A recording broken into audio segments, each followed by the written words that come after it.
Amigas y amigos, tengan todos ustedes muy buenas tardes. Soy Juan Carlos Peso Manríquez y en nombre del Instituto de Estudios Policiales de Academia Humanitas les damos la más cordial bienvenida a esta jornada formativa sobre gestión de defensa en unidades policiales. Actividad académica que se desarrolla en el marco de la pasantía, mentoría en defensa penal general y responsabilidad penal adolescente que nuestra institución está desarrollando entre los meses de enero a marzo del presente año.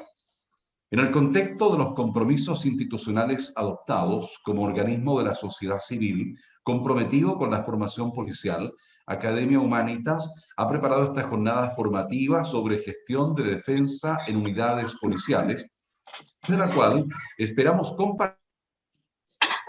Ya, en el contexto de los compromisos institucionales adoptados como organismo de la sociedad civil comprometido con la formación policial, Academia Humanitas ha preparado esta jornada formativa sobre gestión de defensa en unidades policiales, a través de la cual esperamos compartir los primeros contenidos jurídicos tanto a funcionarios de Carabineros de Chile y otras policías como a abogados que ejercen defensa penal, tanto pública como privada, sobre estándares internacionales de acceso a la justicia y especialmente sobre el derecho a defensa técnica desde las primeras etapas del proceso penal, lo anterior como una forma de contribuir desde la academia al adecuado ejercicio de funciones por parte de los organismos policiales como de quienes deban desempeñar labores de defensa en dichos contextos, además de promover la mejora continua del sistema de justicia penal desde el inicio del procedimiento. Desde el Instituto de Estudios Policiales de Academia Humanitas, nos parece que esta es una oportunidad única para comenzar a estrechar lazos de cooperación y vinculación académica y así contribuir en el fortalecimiento de los aspectos formativos y operativos del servicio que realizan las y los funcionarios policiales y defensores penales en nuestro país. Esta jornada formativa se realiza a través de la sala Zoom de Academia Humanitas y está siendo transmitida a través de nuestro canal de YouTube, cuyo link será dispuesto en el chat de este encuentro para que los asistentes puedan volver a revisarlo o compartirlo con sus redes y contactos interesados en estas temáticas. Se recuerda a los asistentes que esta actividad tiene carácter gratuito para todos los participantes y será certificada a los interesados que se hayan inscrito y cumplan con la instancia de retroalimentación que se dispondrá al final de la presente sesión. Para comenzar esta jornada formativa, invitamos al general Cristian Mardones Martínez, director de Educación, Doctrina e Historia de Carabineros de Chile, quien nos entregará sus palabras de saludo en nombre de la institución. Muy buenas tardes, soy el general Cristian Mardones Martínez, director de Educación, Doctrina e Historia de Carabineros. Quiero entregar un cordial saludo a todos los participantes en esta jornada denominada Gestión de Defensa en Unidades Policiales, impulsada por el Instituto de Estudios Policiales de la Academia Humanitas. No cabe duda que esta jornada tiene como objeto incorporar conocimientos esenciales acerca de la gestión de defensa penal, así como entregar aprendizaje en la gestión práctica y procedimientos en las unidades policiales. Y esto nos va a permitir optimizar los procesos de nuestra función dentro de estos procedimientos.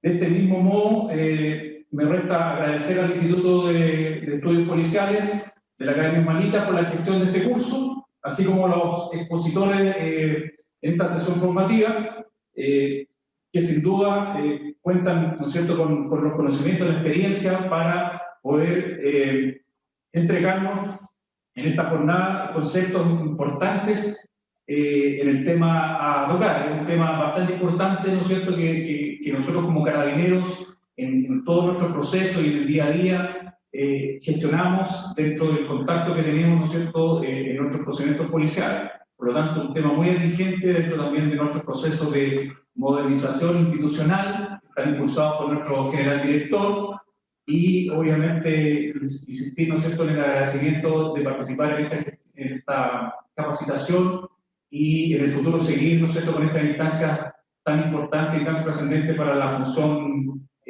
no solo de Carabineros de Chile, sino también de las instituciones que están involucradas en el proceso penal. Así que muchas gracias por esta oportunidad. Hacemos el saludo del general Cristian Mardones Martínez, que nos ha compartido el saludo institucional de Carabineros de Chile. A continuación, invitamos al señor Marco Montero Cid, defensor nacional, que nos entregará su saludo. Muy buenas tardes a todos y a todas. Agradecido de la invitación que nos han hecho. Primero, bueno, quiero partir dando mis felicitaciones, ¿no?, aquí al Instituto de Estudios Policiales, a la Academia Humanitas, por esta iniciativa que me parece muy destacada, muy relevante, ¿no?, para el quehacer hoy día y la contingencia nacional. Yo creo que es indudable que el tema convoca un gran interés, ya puesto de que estamos tratando de una situación, se aborda una temática ya que que ha tenido una especial relevancia dado los últimos acontecimientos que hemos conocido todos y todas, ¿cierto? Los lamentables acontecimientos que han ocurrido, ¿cierto? Y en donde sabemos que la defensa, el rol de la defensa penal al interior de las unidades policiales cobra mayor relevancia. Ahora, junto con felicitarlos por esta iniciativa, también me parece oportuno y dar el agradecimiento a lo personal y a nombre de la institución, porque también se nos haya permitido a través de distintos panelistas. Bueno, estoy viendo aquí a mi colega defensor regional, José Luis Crey, defensor regional del Maule. Está también allá Tomás Pascual, que es nuestro jefe de la unidad de estudios, de la unidad de derechos humanos del Departamento de Estudios de la Defensoría Nacional, quienes, además de otros también profesionales de la Defensoría Nacional, van a estar participando en esta jornada durante los próximos días y horas, lo cual también es un motivo de mucho orgullo y de satisfacción el poder saber que a través de las distintas personas, profesionales que componemos este equipo denominado Defensoría Penal Pública, van a tener la oportunidad para poder compartir con ustedes sus experiencias, sus conocimientos, sus aprendizajes y la mirada que tenemos, al menos desde la institución, acerca de cuál debiera ser el rol de un defensor penal público o de una defensa penal, llamémosla pública, privada, en una unidad policial. Ahora, decirles que respecto de aquello, y tal como lo decía en su intervención don Juan Carlos, nosotros estamos convencidos de que, y por eso valoramos todas aquellas iniciativas que apuntan o se orientan hacia el fortalecimiento del acceso a la justicia. El acceso a la justicia entendido, ¿cierto?, como aquella tutela jurídica a la cual debe acceder o tiene derecho cualquier persona para satisfacer una necesidad legal. ¿Ya? Es un deber que el Estado, a través de su institucionalidad, una garantía, mejor dicho, que el Estado debe, a través de su institucionalidad, procurar satisfacer de la mejor manera posible. Y por lo tanto, todos aquellos ámbitos en los que hoy día una persona pueda verse eventualmente afectada o vulnerada en sus derechos, exige una respuesta por parte del Estado, una respuesta efectiva, una respuesta real, ya concreta. Y lo que nosotros hemos hecho por parte de la Defensoría Penal Pública en estos 20 años de historia institucional ha sido justamente atender a una necesidad que tienen todas aquellas personas que son imputadas o acusadas de un delito y que requieren de una defensa jurídica, y lo hemos hecho siempre en el contexto, en el marco de un proceso penal, pero entendiendo tradicionalmente que nuestra primera actuación de defensa partía o se inicia con el primer contacto que el imputado o acusado, imputado o imputada, sostiene con el abogado defensor en las audiencias o en los tribunales de justicia. Ahora bien, justamente el día de hoy, y puedo compartir con ustedes, con todos y todas quienes están participando en esta interesante jornada, el día de hoy hemos hecho nosotros un anuncio súper relevante en la historia institucional. ¿Por qué lo digo así? Porque hoy en la mañana pudimos dar a conocer, ya de manera más formal y oficial, el diseño de un nuevo modelo de defensa penal que busca hacerse cargo de una necesidad que hasta ahora no había sido satisfecha formalmente por la institución, ya estructuralmente por la institución, ya por diversas razones, y seguramente José Luis en su presentación va a dar cuenta de esto en un rato más, pero en donde, si bien existía una experiencia que ya hace un tiempo trabajando en ello, ejecutándola en la región del Maule, aún no estaba esto institucionalizado, ¿ya? Y que tiene que ver con la ampliación, por decirlo así, de la línea de defensa o la cobertura de la defensa penal desde el primer contacto que el imputado o imputada, detenido, detenida, tiene con el sistema, que por lo general se da en una unidad policial. ¿Qué quiero decir con esto en términos bastante simples? En que nosotros entendemos que la labor del defensor o defensora nace desde la primera actuación del procedimiento, y una de las primeras manifestaciones de esta primera actuación del procedimiento es la detención. Por lo tanto, nosotros creemos que la labor del defensor se inicia desde el momento en que la persona se encuentra privada ya de libertad en una unidad policial, para luego ser conducida a un tribunal.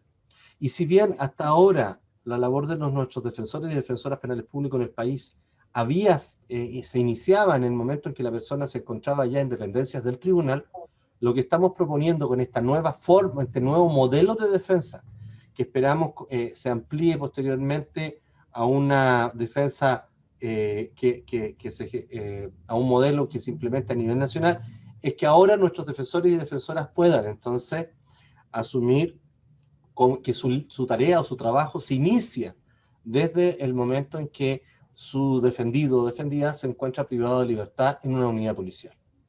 Desde luego que esto es un avance si uno lo mira desde el punto de vista del acceso a la justicia, y si uno lo mira también desde el punto de vista de la protección, el resguardo, la defensa de los derechos humanos de las personas que se encuentran privadas de libertad en el contexto de un proceso penal.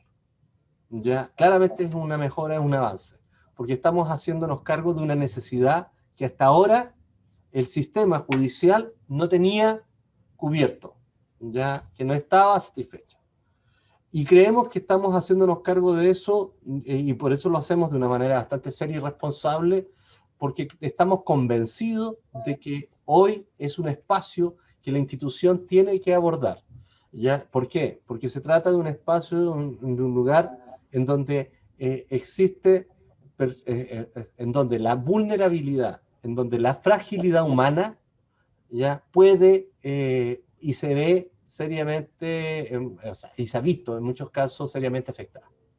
Es necesario, por lo tanto, que nosotros como institución asumamos este nuevo desafío, y lo hacemos, insisto, con mucho compromiso, con mucha fuerza, con mucha voluntad, porque estamos convencidos plenamente de que la defensa penal se inicia, ¿cierto?, desde la primera actuación del procedimiento, y que nosotros como defensores tenemos un rol fundamental que cumplir para velar por los derechos y las garantías fundamentales de las personas que se encuentran detenidas en las unidades policiales desde el mismo momento de su aprehensión y durante el tiempo que estén privados o privadas de libertad. Que decir que para esto, evidentemente, la tarea que tenemos por delante, y aquí voy terminando mi intervención, no es simple, no es sencilla. ¿Por qué? Porque claramente esto va a significar también un cambio de alguna forma cultural en nuestro país. Entender que vamos a tener abogados y abogadas, defensores y defensoras penales públicas en las unidades policiales, constatando las condiciones en las que se encuentran las personas privadas de libertad en espera de ser trasladadas a una unidad, a un tribunal, informándoles acerca de sus derechos, dándoles a conocer acerca de los pasos que se van a seguir luego de su detención. Claramente eso es algo que hoy día el sistema no lo internaliza, no lo conoce, porque nunca ha sido, no es una práctica permanente en lo que han sido estos 20 años de existencia del proceso penal como lo conocemos hoy. Pero bueno, pero así son los cambios, ¿no? Y así son los avances. Nada es fácil, esto va a requerir también, y en ese sentido estamos confiados que así va a ser, vamos a requerir de la colaboración y la cooperación, como hasta ahora lo hemos tenido, de Carabineros y de las Policías de Investigaciones de Chile, quienes van a ver también, esperamos en esto, una oportunidad para poder también, ¿por qué no?, dar cuenta a la comunidad del compromiso que también tienen, y creemos que así es con los derechos y las garantías de las personas, ya de todas las personas sin ningún tipo de distinción. Y por lo mismo entonces que ya días atrás tuve la posibilidad de suscribir un convenio de colaboración y de cooperación con el general director de Carabineros de Chile, convenio en donde justamente una de las tantas aristas que trata este convenio interinstitucional es el apoyo por parte de la institución de Carabineros de Chile para la entrega de información a nuestros defensores y defensoras, y de darle las facilidades para que nuestros abogados y abogadas puedan entonces realizar su labor de defensa en las unidades policiales, ¿ya? Y eso es algo que evidentemente es una noticia que yo creo que quería compartir con ustedes, y discúlpenme que me haya extendido tal vez un poco más de lo necesario, ya, y de lo previsto, pero creo que es súper relevante, ya, para quienes creemos en una sociedad democrática, para quienes estamos convencidos en que un Estado de Derecho ya genera condiciones de igualdad, ya, condiciones de justicia, y contribuye de manera efectiva a la paz social. Creo que iniciativas, proyectos como el que acabo de compartir con ustedes, y que seguramente van a conocer ya después con mayor detalle de parte de mis colegas de la Defensoría Penal Pública, van justamente en esa línea, ¿ya? Se orienta a ese propósito, y por lo tanto felices y agradecidos nuevamente de la oportunidad que nos dan de participar en esta jornada de gestión de defensa en unidades policiales. Así que bienvenido, mucho éxito, ¿no?, en todo lo que tengan por ahí. Agradecemos el saludo del señor Defensor Nacional, don Marco Montero Cid. A continuación, recibiremos el saludo del director del Instituto de Estudios Policiales de Academia Humanitas, abogado Juan Patricio González Reyes. Muy buenas tardes, amigas y amigos. En nombre del Instituto de Estudios Policiales de Academia Humanitas, nos complace la presencia de cada uno de ustedes en esta jornada formativa. Agradecemos muy sinceramente las palabras del general Mardones de Carabineros de Chile y del Defensor Nacional, don Marco Montero, cuya presencia es un signo de la voluntad institucional para promover la colaboración mutua y la capacitación permanente y actualizada de quienes ejercen la función policial en las distintas unidades policiales del país, así como la de los defensores y profesionales del derecho, en el conocimiento teórico jurídico sobre estándares internacionales de acceso a la justicia, y especialmente sobre el derecho a la defensa técnica desde las primeras etapas del proceso penal. Nuestro propósito como organismo de la sociedad civil es contribuir desde la academia al adecuado ejercicio de funciones por parte de los organismos policiales, como de quienes deban desempeñar dichos contextos, además de promover la mejor cooperación y vinculación académica que permitan contribuir en el fortalecimiento de los aspectos formativos y operativos del servicio que realizan los funcionarios policiales y los profesionales de defensa en un contexto tan delicado como la detención de personas. Tenemos la convicción de que la medida de las personas que intervienen en distintas etapas de los procesos penales cuenten con el conocimiento y las herramientas necesarias que les permitan desarrollar una labor profesional idónea y competente, y podrán dar valor así a su rol social y desarrollarlo con excelencia, contribuyendo a la mejora continua de los procesos en el sistema penal y promoviendo el respeto y garantía de los derechos de las personas que se ven enfrentados a procedimientos penales en su contra. Agradecemos muy sinceramente a los relatores expertos que nos acompañan esta tarde, don Tomás Pascual y don José Luis Craig, quienes nos compartirán su conocimiento y su experiencia, y su presencia y colaboración en esta instancia académica da cuenta de su compromiso con la mejora continua del sistema penal y con el desarrollo de las personas para la transformación social, compartiendo el espíritu que anima el ser y el quehacer de Academia Humanitas. Muchas gracias y bienvenidos. Muchas gracias, Juan Patricio. Para dar inicio a la primera exposición de esta jornada, Presentaremos al señor Tomás Pascual Rique, abogado jefe de la Unidad de Derechos Humanos de la Defensoría Nacional, quien presentará un marco general del ejercicio de defensa penal en contextos de unidades policiales desde el enfoque de los derechos humanos. Don Tomás Pascual Rique es abogado de la Universidad de Chile, máster en Derecho de la London School of Economics and Political Science y diplomado en Derechos Humanos y Derecho Internacional Humanitario de la American University Washington College of Law. Posee especialización práctica y teórica en Derecho Internacional de los Derechos Humanos y litigante en materia penal, con experiencia en tramitación de proyectos de ley en materias de seguridad pública, procesal penal y de derechos humanos. Académico en la Universidad Alberto Hurtado, Santiago de Chile. Agradecemos muy sinceramente su colaboración en esta jornada formativa. Las personas que deseen proponer preguntas a nuestro relator experto podrán hacerlo a través del chat de este Zoom. Al final de su presentación, nuestro invitado podrá ofrecer sus respuestas de retroalimentación. Profesor Tomás Pascual, bienvenido a la sala Zoom de Academia Humanitas. Muchas gracias, Juan Carlos, muchas gracias, Juan Patricio, también a Vanessa, que ha estado en la organización de esto y que hacen posible esta instancia, a los oficiales de Carabineros y al Defensor Nacional, por supuesto, también por su saludo inicial. También aprovecho de saludar a José Luis, con quien gentilmente me acompaña el día de hoy a exponer...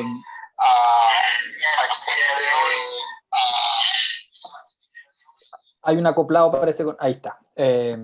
Y también veo por ahí a Pablo Aranda, colega y amigo también del Departamento de Estudio de la Defensoría Nacional, también los saludo.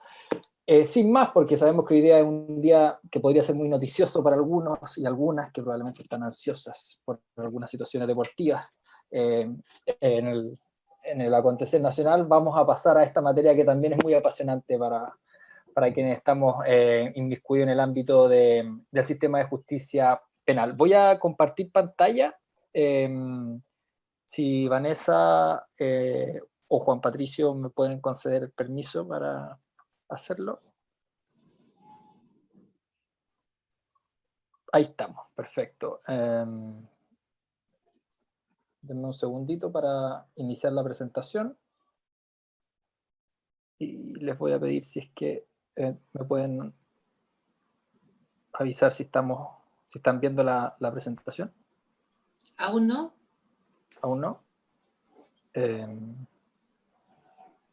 ¿Ahí? Ahora sí, perfecto. ¿Están viendo la pantalla completa o una pantalla más pequeñita con varias pantallas? La pantalla completa. Perfecto. Bueno, como señalaba al inicio, hoy día vamos a conversar sobre la gestión de defensa en unidades policiales. Se trata de una materia inexplorada en nuestro país. Juan Carlos, con posterioridad, podrá dar cuenta de ello, a propósito del diseño, sobre todo institucional, de la institución a cargo de proveer la defensa penal a todas las personas imputadas por algún crimen, simple delito, falta en el sistema de justicia chileno a partir del año 2000-2001, que comenzó a regir la reforma procesal penal de manera gradual en distintas regiones del país. Evidentemente que antes de eso, con el procedimiento inquisitivo, no existía una institucionalidad de defensa penal pública, sino que eso se hacía a través de distintos mecanismos, ¿no?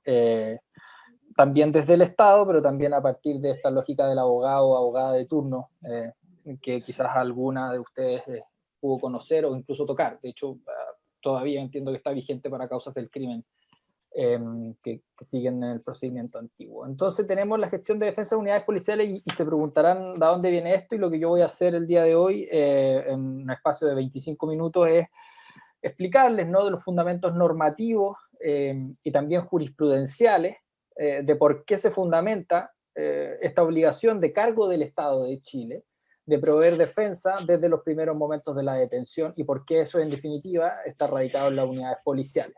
Hoy día bien sabemos que la defensa penal pública está asegurada a todas las personas al momento en que éstas enfrentan una audiencia de control de detención. Muchas veces a propósito de una hipótesis de flagrancia, es decir, de una persona que ha sido detenida cometiendo un delito es pasada, en algunos casos, a la audiencia de control de detención dentro del plazo establecido por el Código Procesal Penal de 24 horas, y ahí se entrevista previo a esa audiencia con una o un defensor penal público o con su defensor particular si es que ella tiene un defensor de su confianza que ha designado y que es distinto a lo que el Estado le puede proporcionar. Lo cierto es que en ese espacio de tiempo el defensor entonces recopila los antecedentes y después entonces lleva adelante el ejercicio o la actividad de la defensa técnica, ¿no? En esa audiencia y en el curso del proceso que va a continuar con posterioridad.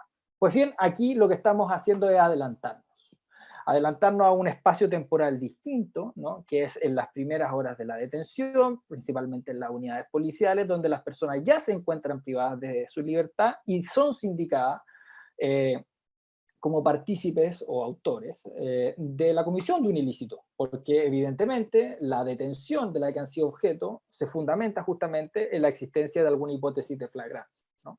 Algunas de esas personas van a pasar a la audiencia de control de detención y otras no, por decisión del Ministerio Público, considerando los criterios de persecución que cada Fiscalía Regional tiene para este respecto, ¿no? El punto entonces a considerar es si es que les asiste o no les asiste a esas personas un derecho para acceder a un defensor, ¿no? Y esa es la premisa inicial. Y la respuesta que la voy a dar desde ya es que sí les asiste. Hay un micrófono abierto por ahí. Y la respuesta, para anticipar esta discusión, es que sí les asiste un derecho, ¿no? Que además el Estado está obligado a proveer un defensor en ese espacio temporal para dar cumplimiento a sus obligaciones internacionales, pero también para dar cumplimiento a las disposiciones del Código Procesal Penal, ¿no? Y las disposiciones de la Constitución. ¿Qué es lo que ha pasado durante este tiempo? Bueno, ahí José Luis va a poder hablar del diseño institucional. Es que en algunas situaciones, y sobre todo a partir del contexto de protestas sociales, se ha hecho más recurrente la presencia de defensoras y defensores en unidades policiales, y la idea justamente, que era lo que señalaba el defensor nacional al inicio de esta presentación, es a través de un nuevo modelo establecer una línea de defensa permanente en las unidades policiales. Y eso va a traer elementos, nosotros consideramos, positivos, no solamente para el resguardo de los derechos de las personas detenidas, sino que también para el funcionamiento del sistema de justicia. Eso supone también el trabajo de las policías, principalmente de Carabineros y la PDI, pero principalmente de Carabineros, que son quienes tienen además las facultades del control del orden y facultades preventivas, a diferencia de la PDI, y también, ¿por qué no?, mejorar el sistema de persecución para el Ministerio Público de ir afinando sus procedimientos, ¿no? Entonces, vamos con los elementos, los fundamentos normativos, primero del derecho a la defensa, y después vamos a bajar un poquito el derecho a la defensa a el derecho al acceso al abogado o abogada en las primeras horas de la detención, ¿no? Esto viene dado, ¿cierto?, vamos a partir por el marco general, ¿no? Las obligaciones internacionales que el Estado de Chile ha ido a ratificar voluntariamente y de buena fe. ¿Qué significa esto? Que nadie ha obligado al Estado a obligarse respecto de estas disposiciones, y que estas disposiciones, desde que el Estado las incorpora en su ordenamiento jurídico a través de la ratificación, ¿no?, nacen a la vida del derecho. Y por lo tanto, si el Estado cumple o se dispone a cumplir estos tratados internacionales o instrumentos internacionales, lo tiene que hacer de buena fe, porque es uno de los principios que rigen al derecho internacional público. ¿Qué quiere decir esto en simple? Sabe que yo me fui a obligar solito, nadie me obligó a obligarme, valga la redundancia, y yo tengo que cumplir. Si no cumplo, arriesgo la responsabilidad internacional del Estado.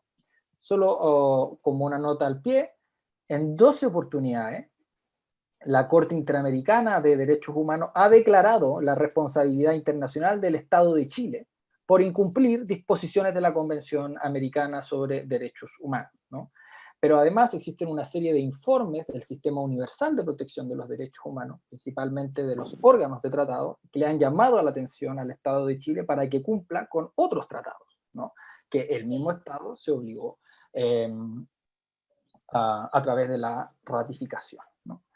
Y los tratados internacionales ratificados por Chile, ¿no?, de acuerdo al artículo 54 de la Constitución Política de la República, que establece un procedimiento de recepción o la incorporación de los mismos al ordenamiento jurídico interno, ¿no?, y de acuerdo a los pronunciamientos de los tribunales de justicia, ya sea los tribunales superiores de justicia, Cortes de Apelaciones, Corte Suprema, y también del Tribunal Constitucional, tienen una jerarquía que es mayor a la ley, ¿no? Es decir, priman por sobre la ley. Hay algunos que incluso dicen, la Corte Suprema, por ejemplo, que es constitucional, ¿no?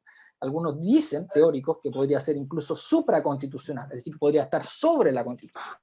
Lo importante para esta discusión es que a lo menos tienen una jerarquía superior a la ley, ¿no? La regla de jerarquía no está en la Constitución y probablemente va a ser una de las cosas que se va a discutir en la futura Constitución.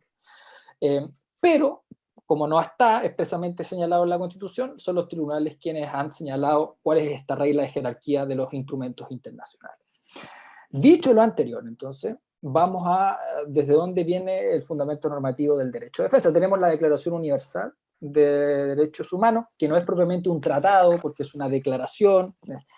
No voy a entrar al análisis fino de las reglas de derecho internacional público, pero para estos efectos es un lineamiento importante.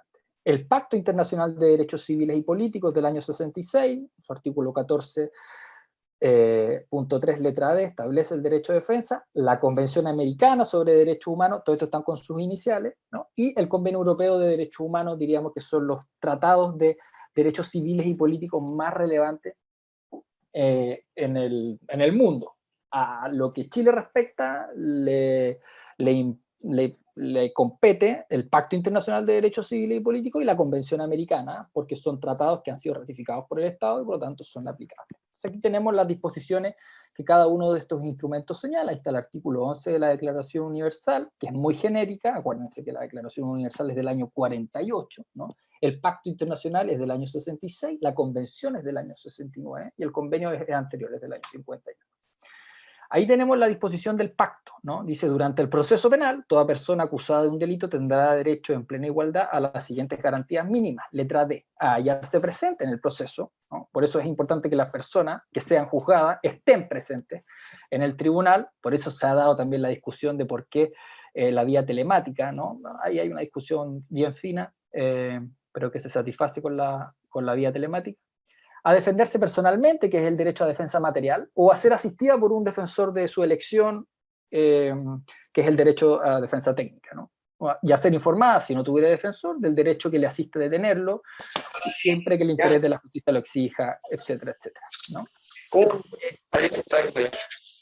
Ahí, si puede apagar el micrófono, el suboficial Jesús Díaz.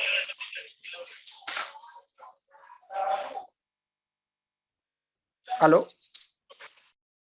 Ahí está, perfecto.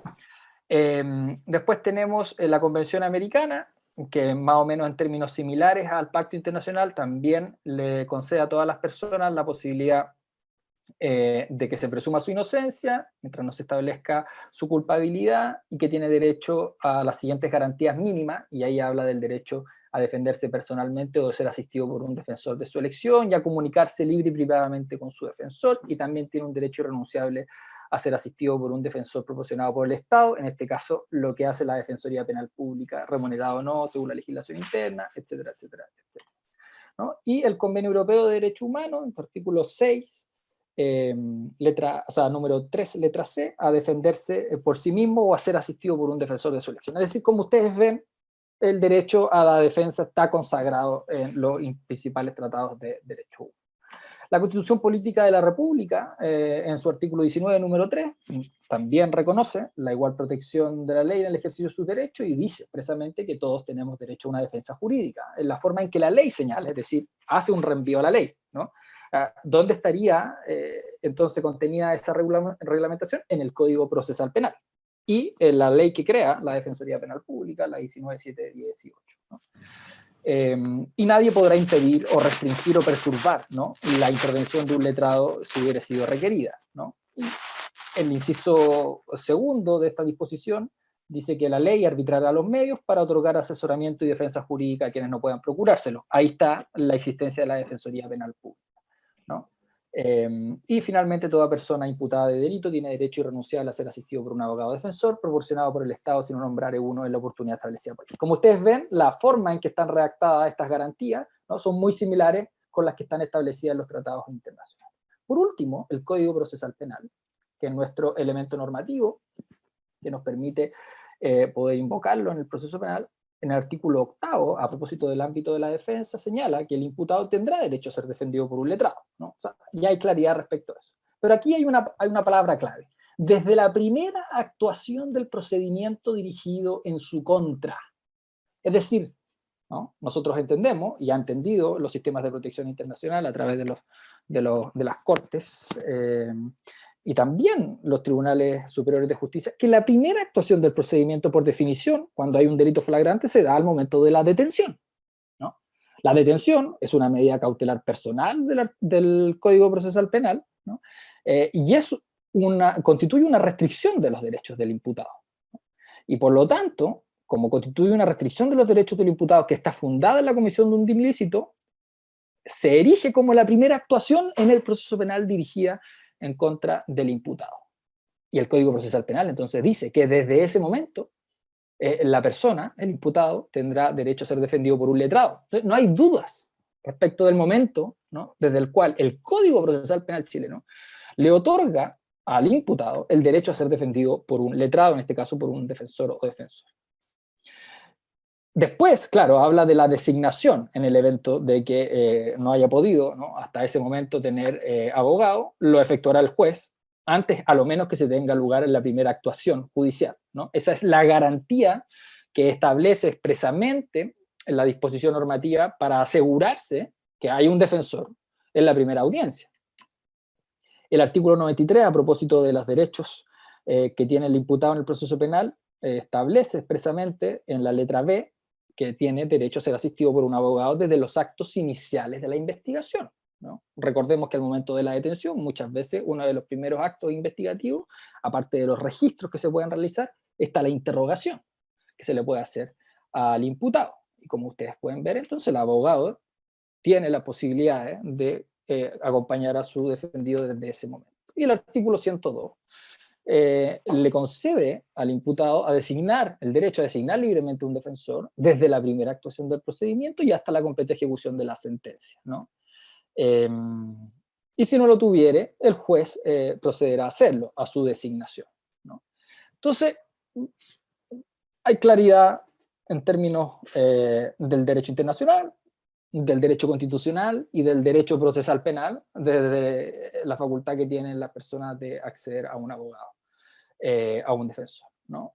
El tratamiento jurisprudencial, es decir, los que los tribunales, particularmente estamos mirando acá los tribunales de derechos humanos a nivel regional, la Corte Interamericana y el Tribunal Europeo han señalado, es que la asistencia jurídica debe ser ejercida por un profesional del derecho, sino por cualquier persona, para poder satisfacer los requisitos de una defensa técnica, ¿no? Asesorando a la persona sometida a proceso, entre otras cosas, sobre la posibilidad de ejercer sus recursos, presentar la prueba, guardar silencio, no autoincriminarse, impugnar alguna situación, lo que fuere, ¿no? Lo importante es que el derecho de defensa, y como dice el lema de la Defensoría Penal Pública, que no es, en este sentido, no es baladino, es que es un mecanismo que legitima, ¿no?, el proceso penal, y porque sin defensa podríamos decir no hay justicia, porque sin defensa en definitiva lo que hace el Estado es simplemente pasar una máquina, ¿no?, respecto de una persona por la comisión de un ilícito, ¿no? Y eso en un Estado democrático de derecho, respetuoso de los derechos humanos, ¿no?, pero de este derecho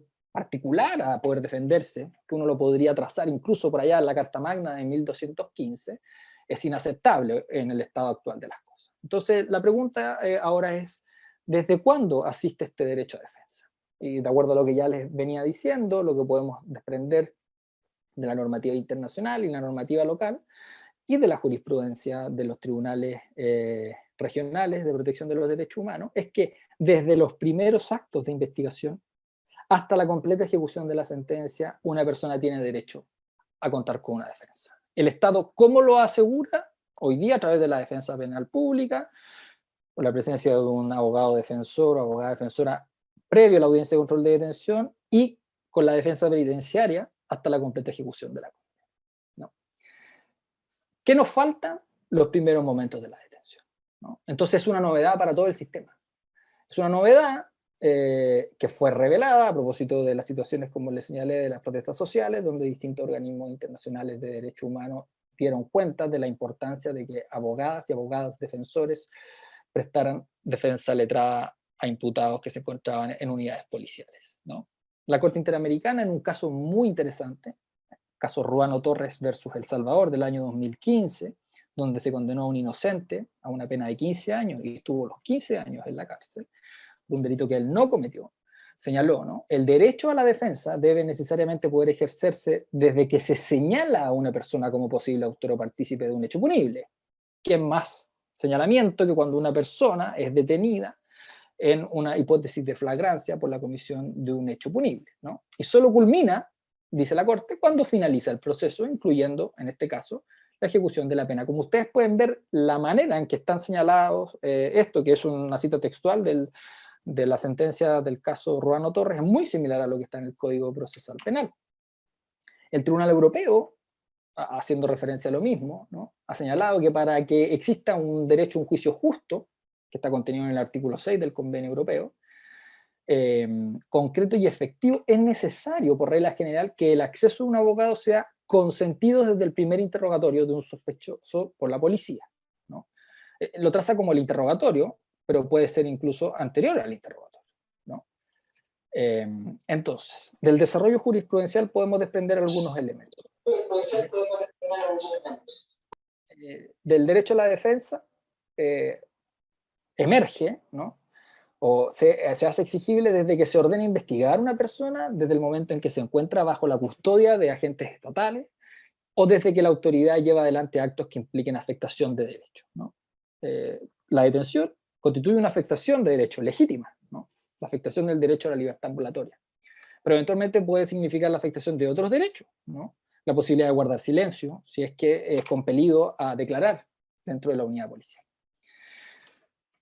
Entonces, el derecho a defensa en unidades policiales, ¿en qué consistiría?, ¿no? Consistiría justamente en el derecho de toda persona a, primero, recibir la visita de un abogado, ¿no?, que no se le impida, a entrevistarse con el abogado o la abogada, consultar con él, ¿no?, cuáles son las posibilidades, cuál es su situación procesal, qué derechos tiene, qué es lo que va a enfrentar, si va a quedar en libertad ese mismo día o no, si va a pasar a una audiencia de control de detención, si pasa esa audiencia de control de detención, si va a quedar o no va a quedar en prisión preventiva, ¿no? Evidentemente que el defensor no le puede señalar con precisión si va a quedar o no va a quedar en prisión preventiva, porque va a depender de otros elementos, de otras situaciones, y partiendo porque el Ministerio Público solicite esa medida cautelar, ¿no? Y deberá hacerse esa prestación de la defensa sin demora ni interferencia de ninguna, ¿no?, de ninguna persona, de ningún agente policial, tampoco de un agente de tercero, del Ministerio Público, por ejemplo, o del mismo tribunal, ¿no? ¿Por qué? Porque impedir lo anterior, ¿no?, impedir que esta persona pueda acceder a su defensa, lo que hace es ponerla en una situación desventajada, ¿no?, expuesta a una mayor vulnerabilidad, desmedro de sus derechos fundamentales, de la persona investigada, ¿no? Existen una serie de reglas y principios de Naciones Unidas y también del sistema interamericano de derechos humanos que dan concreción a las facultades que tiene la persona de acceder a un abogado en estas instancias. Como ustedes vieron antes, yo les señalé las obligaciones de derecho internacional, pero ahí nos señalan con precisión que el abogado va a poder ir a la unidad policial. No, son disposiciones generales, consagran este derecho. Bueno, los principios y reglas, particularmente los principios básicos sobre la función de los abogados de Naciones Unidas, ¿no?, los principios y directrices de Naciones Unidas sobre el acceso a la asistencia jurídica en los sistemas de justicia penal, los conjuntos de principios para la protección de todas las personas sometidas a cualquier forma de detención o prisión, también de Naciones Unidas. Están los principios y buenas prácticas sobre la protección de las personas privadas de libertad en las Américas y las 100 reglas de Brasilia sobre acceso a la justicia de las personas en condiciones de vulnerabilidad. En cada uno de estos principios y reglas se establece, ¿no?, en alguno de sus disposiciones, el derecho que tienen las personas detenidas a poder tener acceso a un abogado cuando se encuentran privadas de su libertad, ya sea, ¿no?, una vez que están expuestas a una medida cautelar personal, condenadas, pero también desde el momento del arresto o de la detención, que sería el símil en nuestro ordenamiento jurídico. ¿Para qué otro elemento sirve, ¿no?, la presencia o la defensa o la gestión de defensa en las unidades policiales desde la lógica del derecho internacional? Hay que tener en cuenta que en materia de prevención de malos tratos a las personas detenidas destacan 3 garantías procesales fundamentales, ¿no? El derecho de acceso a un abogado, que es lo que estamos conversando, el derecho a ser visto por un médico, ¿no?, quien generalmente se satisface con el examen de constatación de lesiones, y el derecho a informar de la detención a un familiar o a un tercero de su elección, ¿no? Son 3 garantías fundamentales que han sido desarrolladas por el Comité para Prevención de la Tortura de Naciones Unidas y por el Comité de Derechos Humanos, ¿no? Esta trinidad de derechos, como se le llama, en palabras del Comité para la Prevención de la Tortura, debe aplicarse desde el momento más temprano de la privación de libertad por la policía, ¿no?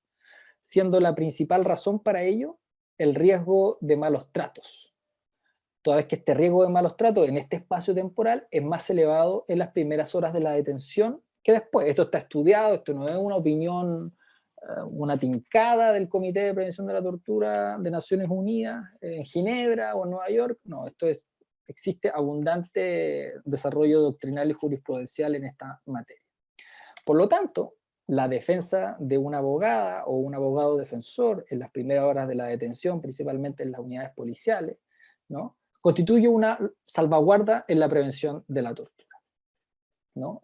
Por ejemplo, el Tribunal Europeo de Derechos Humanos, en el caso Turbailev con Rusia, señaló que el acceso sin demora a un abogado en la fase investigativa sirve como una garantía procesal del derecho a no autoincriminarse y como salvaguarda fundamental contra los malos tratos, considerando la especial situación de vulnerabilidad en que se encuentra el sospechoso en esta fase procesal. Ya voy terminando mi parte, ¿no?, con esta recomendación que le hizo el Subcomité de Prevención de la Tortura al Estado de Chile en su visita del año 2016, ¿no? Y le señaló como una recomendación específica a propósito de que la Defensoría solamente estaba presente momentos antes a la audiencia de control de detención. Le dijo al Estado de Chile, considere usted que la defensa pública y la fiscalía, como instituciones claves en la detección de la tortura y los malos tratos, se garantice la asistencia de la Defensoría Penal Pública de manera efectiva y adecuada desde los primeros momentos de la detención, ¿no?, asegurando que las entrevistas con las personas privadas de libertad se concreten en todos los casos con anterioridad a las audiencias, no minutos antes, ¿no?, sino que eventualmente el día antes, y que tengan una duración y un contenido mínimo que puedan garantizar un adecuado ejercicio de la defensa técnica, ¿no?, y además puedan determinar o detectar la ocurrencia de situaciones de tortura o malos tratos, ¿no? O sea, esta recomendación que le hace el Estado de Chile el 2016, después de su visita a Chile el 2015, es ponga ojo en esta situación porque detectamos aquí un problema. Esto fue repetido por los informes de los organismos de derechos humanos que visitaron el país el año 2019 y 2020. Finalmente, a nivel comparado, es decir, ¿qué pasa en otros lugares del mundo? Principalmente en Europa está mucho más desarrollado esto, a través de una directiva de la Unión Europea, que es como una especie de normativa que se extiende a toda la Comunidad Europea, la directiva 2013/48/UE, que dice relación al derecho de asistencia de letrados en los procesos penales y en los procedimientos relativos a la orden de detención europea, y sobre el derecho a que se informe a un tercero en el momento de la privación de libertad y comunicarse con terceros y autoridades consulares durante la privación de libertad, ¿no? El artículo 3 de esa directiva prevé expresamente que las personas sospechosas o acusadas tendrán derecho a ser asistidas por un letrado sin demora injustificada tras la privación de libertad y antes de que sean interrogadas por las policías u otras fuerzas de seguridad, ¿no? Y esto está extendido, por lo tanto, en España, por ejemplo, existen defensoras o defensores de turno. No existe una institucionalidad como en nuestro país, pero que están de llamado, que son llamados por la comisaría, las unidades policiales, cuando tienen una persona detenida, tienen que concurrir dentro de las primeras 3 horas desde que la persona cae detenida. En Francia, dentro de las primeras 2 horas, solamente para ponerles algunos ejemplos de cómo funciona la defensa en unidades policiales en España y en Francia. Bueno, con esto tienen más o menos un barniz genérico, ¿no?, de los fundamentos normativos, el desarrollo jurisprudencial en materia de defensa en las unidades policiales, y además por qué la defensa en unidades policiales constituye una salvaguarda para otras garantías del imputado. José Luis, te paso la palabra. Bueno, agradecemos la excelente presentación del abogado Tomás Pascual Rique. Muchas gracias, abogado, jefe de la Unidad de Derechos Humanos de la Defensoría Nacional. Les recordamos que las preguntas a nuestros expositores pueden ser realizadas por los canales internos de Academia Humanitas o en el chat de esta sala Zoom. A continuación, y como decía Tomás Pascual Enrique, vamos a invitar al defensor regional del Maule, don José Luis Craig Meneses, quien compartirá la experiencia piloto que ha desarrollado la región del Maule en relación con la gestión de defensa en unidades policiales. Don José Luis Craig es abogado y licenciado en Ciencias Jurídicas y Sociales de la Universidad de Chile, posee un magíster en Criminología y Justicia Penal de la Universidad Central y un magíster en Gestión y Políticas Públicas de la Universidad de Talca. Ha participado en diversos programas de especialización, entre los que destaca los diplomados en litigación en el nuevo proceso penal, dictado por la Universidad Alberto Hurtado, y en destrezas en el juicio oral, impartido por el proyecto Acceso de la Escuela de Derecho de la Universidad Católica de Temuco y Centro McGill de la California Western School of Law.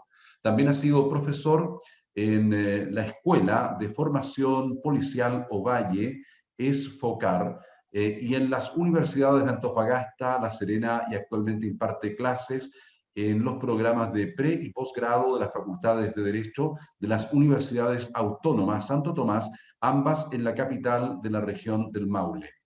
Ha sido defensor penal público desde los inicios de la reforma procesal penal, desempeñándose como defensor local jefe en la provincia de Limarí, asumiendo la representación judicial de personas en las comunas de Ovalle, Montepatria, Río Hurtado, Punitaqui y Combarbalá. Fue defensor regional subrogante en Coquimbo el año 2008 y es defensor regional titular en la región del Maule desde 2011. Profesor José Luis Craig, bienvenido a la sala Zoom de Academia Humanitas.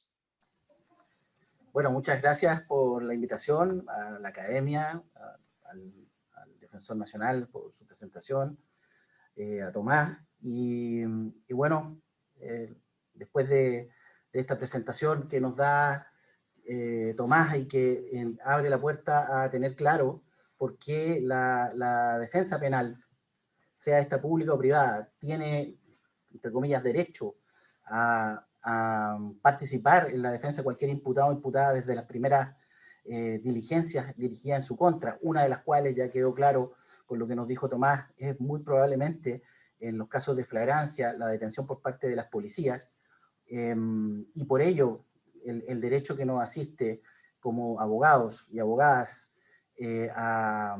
a conferenciar, a interiorizarnos de la situación procesal de una persona, incluso antes de ser puesta a disposición del tribunal, es decir, en las unidades policiales, ha quedado suficientemente clara. En la presentación que gentilmente hizo Juan Carlos, sale un dato que me permite a mí atreverme a hacer una presentación como la que les voy a hacer en estos minutitos, que es que soy defensor penal público desde el inicio de la reforma procesal penal en Chile, el año 2000, por allá en las regiones de Coquimbo y la Araucanía. Recién se cumplieron 20 años de ese hito, y ese 16 de diciembre del 2000 cambió el paradigma absolutamente de cómo se ejercía defensa penal en el país. Y afortunadamente me tocó estar dentro de ese equipo que partimos un 16 de diciembre del 2000 allá en la región de Coquimbo. A mí en particular me tocó en Combarbalá, no sé si lo conocen, en la cordillera o precordillera de la cuarta región, y así puedo dar una mirada. Estoy hasta el día de hoy, ahora me toca estar en Talca cumpliendo funciones, hasta el día de hoy, 20 años, viendo cómo la defensa penal se ha ido moviendo en el ámbito del cumplimiento de su misión, que es entregar defensa penal de calidad a todas las personas que están siendo acusadas o imputadas de la comisión de una falta, un simple delito o un crimen, y que no cuenten por cualquier razón con un abogado de confianza, cumpliendo los derechos internacionales que mencionó muy bien Tomás antes de mi exposición. Así que he sido un espectador de cómo la Defensoría Penal Pública ha enfrentado el proceso penal, cómo ha ido especializándose y cómo ha ido decantando hasta lo que anunció nuestro defensor nacional recién, la creación de un modelo de atención en las primeras horas de la detención, es decir, en comisarías para Chile, llevado adelante por la Defensoría Penal Pública en cooperación internacional, y ahí, como lo voy a mencionar más adelante, con Eurosocial Más. Entonces puedo dar fe, dada mi trayectoria, que me ha permitido conocer los momentos, como pongo ahí en la presentación, que Tomás parece que me falta el primer momento, no sé si puede adelantarla o se nos quedó, si no se las digo eso. Ahí está la primera etapa, gracias Tomás. Esto, como dijo Tomás, es una novedad entre comillas, porque ya Tomás explicó que esta forma de abordar la defensa penal está vigente en Chile desde la dictación del Código Procesal Penal, que en esa parte afortunadamente no ha cambiado, porque ha cambiado en varias otras, pero en esa parte no ha cambiado desde la dictación del original Código Procesal Penal allá por el año 2000. Y bueno, lo que ha pasado es que nosotros como Defensoría Penal Pública hemos tenido distintos momentos en que hemos respondido de la manera en que institucionalmente hemos considerado oportuno, con esta necesidad que hablaba el Defensor Nacional de anticipar el contacto con el imputado o la imputada a momentos anteriores a la primera audiencia judicial, que es generalmente el control de detención, y eventualmente estar en presencia, con presencia en los cuarteles policiales. Por eso es que yo identifico claramente 4 momentos en la historia institucional y cómo nosotros hemos cumplido con ese rol o derechamente hemos abordado ese rol. El primer momento, y aquí entrando ya a la lámina que ustedes están viendo, es los inicios de la reforma. Como bien dijo Tomás, la reforma procesal penal en el año 2000 empezó paulatinamente a ponerse en vigencia en distintas regiones. Fue de inicio progresivo, lo cual ha sido un acierto, digamos, puesto que iba distintas regiones del país accediendo a esta modificación, y así se permitía el proceso de mejora continua, los errores que se cometían al principio se iban corrigiendo, y ese periodo de instalación de la reforma está en esos años que están en la lámina, desde el 2000 al 2005, en que el 2005 entró a la reforma procesal penal todo el país, con la incorporación de la región metropolitana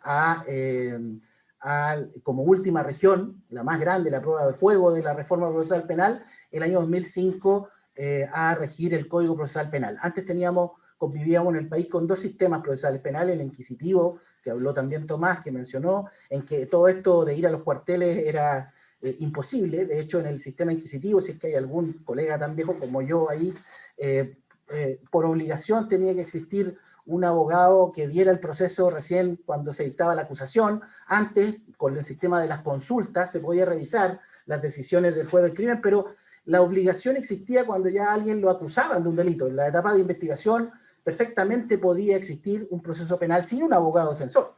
Esa era una de las críticas que llevaron al cambio de nuestro sistema inquisitivo anterior al que tenemos acusatorio hoy. Entonces, pretender que un abogado se presentara o una abogada se presentara a un cuartel policial era prácticamente imposible, y eso se empezó recién eventualmente a dar cuando comenzamos con la reforma. ¿Y por qué? Porque el Código Procesal Penal no ha cambiado en esta materia, y es claro, no quiero repetir, pero se adquiere la calidad de imputado, y por ello ese imputado tiene derecho a contar con una defensa técnica desde las primeras actuaciones que se dirigen en su contra del procedimiento. Y el artículo 7º, que no mencionó Tomás, pero también tiene mucha tingencia, señala que para este efecto se entenderá por primera actuación del procedimiento cualquier diligencia o gestión, sea de investigación, de carácter cautelar o de otra especie, que se realizare por o ante un tribunal o con comparecencia de alguien en una actividad del procedimiento. Por ende, no quedan dudas que desde el principio de la reforma del año 2000 existía la posibilidad y el ámbito del derecho a la defensa estaba cubierto por la detención o desde la detención de cualquier persona en situación de flagrancia, y por ello el asesoramiento de un abogado o abogada estaba perfectamente permitido desde el año 2000. ¿Qué pasó? que nosotros como abogados defensores, cuando nos formaron, porque no habíamos ido nunca a una audiencia real, habíamos tenido muchas simulaciones, algunos más suertudos que yo fueron a Estados Unidos a ver audiencias de tipo penal acusatorio, orales, pero no habíamos tenido nunca una audiencia de verdad.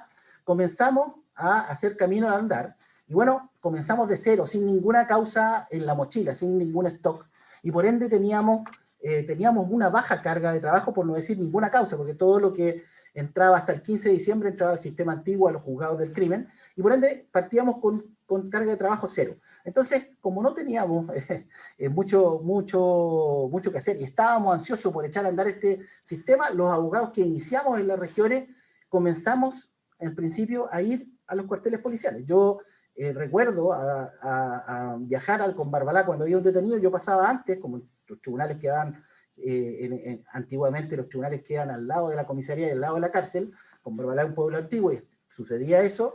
Yo pasaba antes de pasar al tribunal, llegaba antes y conversaba con el detenido en las comisarías. Eso era común.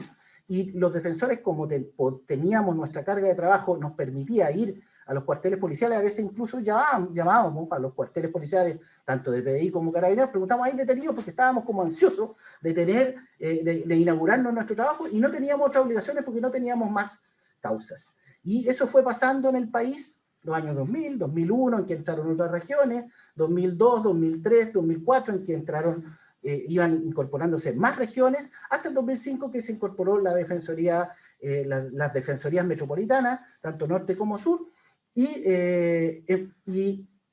ahí podemos pasar a un siguiente estadio, en que ya el 2006 al 2013, como dice ahí, comenzó a aumentar nuestra carga de trabajo. Teníamos presos que visitar en las cárceles, teníamos muchos juicios orales. Al principio no teníamos audiencia, nos peleábamos los controles de detención para ir a audiencias, pero ya con ese tiempo de avance de la reforma, ya teníamos nuestra cartera, por decirlo de alguna manera, de causas más en plena tramitación. Teníamos muchas audiencias en los tribunales. Nuestra carga de trabajo ya no nos permitía necesariamente ir siempre a los cuarteles a preguntar si hay detenidos, porque ya teníamos suficiente con 400, 500, 600 causas, digamos, a cargo, y comenzamos nosotros a dejar de lado, o a no ser tan común, que los defensores y las defensoras fuéramos a los cuarteles policiales. Hubo defensores, por ejemplo aquí en Talca, y por eso que después yo tomé algunas decisiones cuando me hice cargo de la región,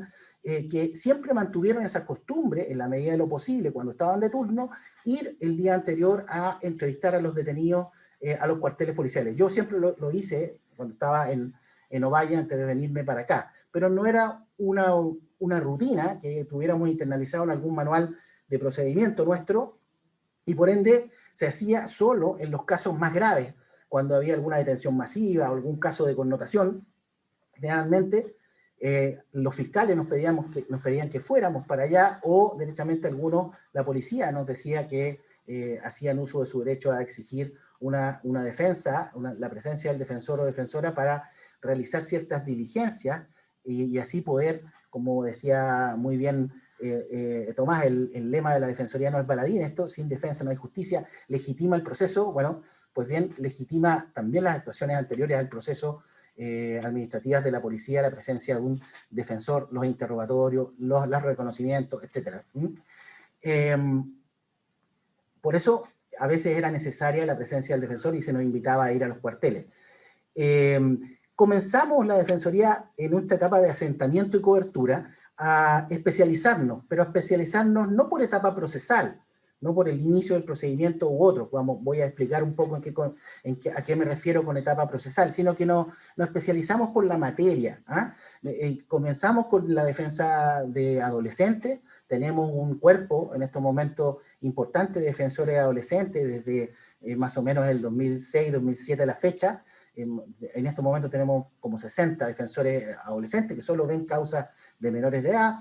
Luego comenzamos con la defensa penitenciaria, es decir, a todos los condenados a penas privativas de libertad, adultos también, comenzamos a crear una defensa especializada.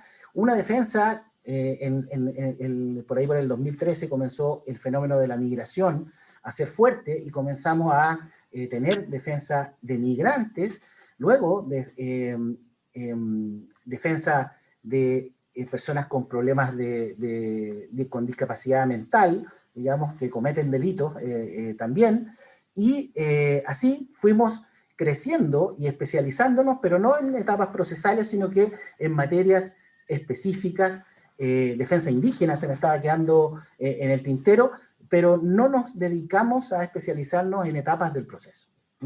Los tribunales también, ya con el asentamiento de la reforma en todo Chile a partir del 2006, comenzaron a ver las necesidades de mayores o menores salas, salas digamos, de audiencia, a la cual teníamos que dar cobertura con defensores, y también se afinó la puntería en la fiscalía, y nosotros tuvimos que responder a esta creación de nuevas salas dependiendo de la carga de trabajo de las distintas regiones y de las distintas ciudades en las regiones, y eso nos hizo, en el fondo, no tener dentro de las primeras, o dentro de nuestro norte institucional, a la atención en comisaría como una forma rutinaria de actuación del defensor, sino que solo estaba entregado a las buenas prácticas, digamos, de algunos defensores, o a la connotación bastante mayor o de menor gravedad de un caso en concreto, o a las llamadas específicas de los fiscales o de las propias policías para atender a un detenido o una detenida en los cuarteles policiales. Así llegamos hasta el 2013, fecha en que se marca un hito importante. Tomás, a ver si avanzamos a la siguiente fase. El 2013 teníamos más o menos como asentada ya la carga de trabajo, que se ha mantenido, salvo ahora, salvo fenómenos especiales como el estallido social, como la pandemia, que son cuestiones excepcionales. Esperemos que alguna vez volvamos a la normalidad en esos aspectos, que ha disparado un poco la carga de trabajo, pero refiriéndome a épocas normales, incluso si uno mira las estadísticas, los ingresos de la Defensoría fueron en una constante caída en ese tiempo, a pesar de lo que señala la sensación de inseguridad que va que pareciera ir de la mano con el número de víctimas, pero no van de la mano en esa situación, pero eso da para otro seminario, la verdad. Y si uno mira la estadística de la Defensoría, los ingresos van bajando. Entonces entramos en una etapa en que teníamos cobertura para adolescentes, migrantes, comenzamos a ver defensa de género, teníamos inimputables, teníamos pueblo originario más o menos cubierto, etc. Y el 2013, en la Defensoría Metropolitana Norte, recuerdo, se planificó un piloto, por primera vez por estado procesal, o por etapa procesal. Y se determinó, bueno, ¿por qué no especializamos a defensores por etapas procesales? Y así surgieron dos tipos de especialización. La primera se denominó primeras audiencias. Primeras audiencias que básicamente implica no solo controles de detención, sino que también primera audiencia en juicio simplificado o en juicio ordinario, formalizaciones. Y así se generó un pool de defensores que iban siempre y específicamente a las primeras audiencias, la primera citación de una persona a un juicio simplificado, a un procedimiento ordinario, y también a controles de detención. Pero ojo, sin necesidad y sin que esos pilotos tuvieran la obligación de concurrir el día antes a los cuarteles, sino que seguíamos con esa forma de responder que mencionaba el Defensor Nacional y Tomás, en el sentido de minutos antes de la audiencia, en dependencias del propio tribunal, los calabozos del tribunal, atendíamos por primera vez al detenido o detenida. Es precisamente en el marco de esos pilotos que tuvieron éxito en la Defensoría Metropolitana Norte y se fueron extendiendo a distintas regiones, recuerdo Valparaíso, Biobío, en ciertos lugares se estableció el piloto, también en Antofagasta, pilotos de primera audiencia. Nosotros en 2017 acogemos esta forma de trabajo en Talca y comenzamos a generar un modelo que se distinguía de los demás precisamente en la materia que estamos tratando hoy día, que es precisamente que ese piloto nosotros lo dedicamos exclusivamente a controles de detención y con la obligación además de las defensoras, en este caso pues siempre han sido defensoras en Talca desde el 2017, de ir dentro de sus obligaciones, ir el día antes en una ronda que ellas fijan de acuerdo a su conveniencia y también a la cantidad de detenidos o detenidas que hubiese en Talca, solo en la capital regional, tenían que asistir a los cuarteles policiales de la PDI y de Carabineros de Talca. Aquí tenemos 3 comisarías. Antes de echar a andar este modelo tuvimos que hacer coordinaciones porque les explicamos el porqué de este piloto, que en el fondo iba a significar que la Defensoría iba a estar más presente en los cuarteles policiales. Afortunadamente tuvimos muy buena recepción tanto con el general como con el prefecto en torno a la presencia de nuestras defensoras en los cuarteles policiales prácticamente todos los días, en ciertos horarios. Ellas van hasta el día de hoy, ¿no es cierto? Y ahora extendimos ese modelo a Curicó, en el Maule, y aprovechándonos de la costumbre que tenían los defensores de aquí de Talca, y aprovecho de hacerle un reconocimiento por si acaso hay alguno conectado, que ellos siempre mantuvieron la costumbre de ir a las comisarías el día antes a entrevistar a las personas que estuviesen esperando el control de detención para el día siguiente o a través de una orden de detención estuvieran esperando el control de detención. Aprovechando eso, nosotros logramos una súper buena disposición en Carabineros, en PDI,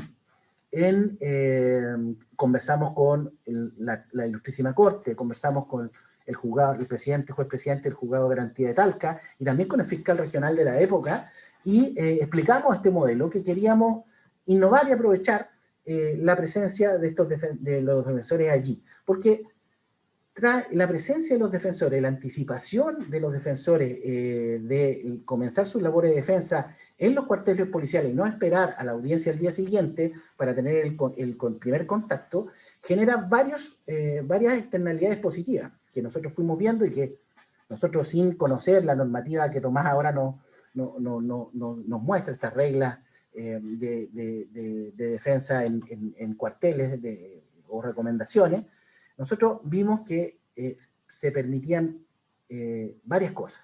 Por ejemplo, anticipar la libertad de personas que eventualmente la falta que se le imputaba no era tan grave y acreditaban estar en una situación especial. Recuerdo algo que pasó hace poquitos días en Curicó, creo que fue en enero, que al día siguiente una Lola que estaba sin el permiso para circular, fue detenida por el artículo 318 y al otro día daba la prueba de transición universitaria, la PTU.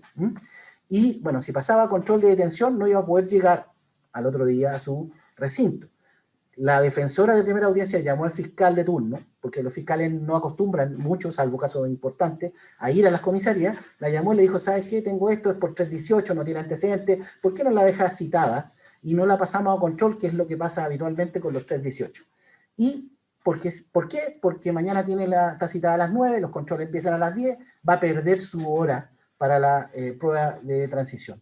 Si un defensor o una defensora no hubiera ido al cuartel, no se hubiera enterado de esa situación particular de la niña y habría perdido la posibilidad de entrar a la universidad. Son cosas sutiles que pasan, yo sé, no pasan a cada rato, pero que un defensor o una defensora puede darse cuenta el día antes del control y poder anticipar una libertad. Temas de salud nos ha tocado muchísimo, temas de salud mental, que se dan cuenta que tiene problemas el defensor al entrevistarla y podemos lograr contactos con familia el día antes y eventualmente lograr libertades antes porque están con tratamiento, etc. Y así hay varias situaciones que se pueden detectar anticipando la presencia del defensor.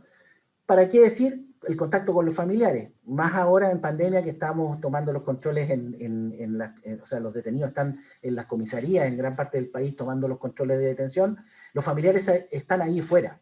Nosotros podemos tomar contacto con los familiares, pedirles, qué sé yo, algún elemento de arraigo para la audiencia posterior y ir mejor preparado al control al día siguiente.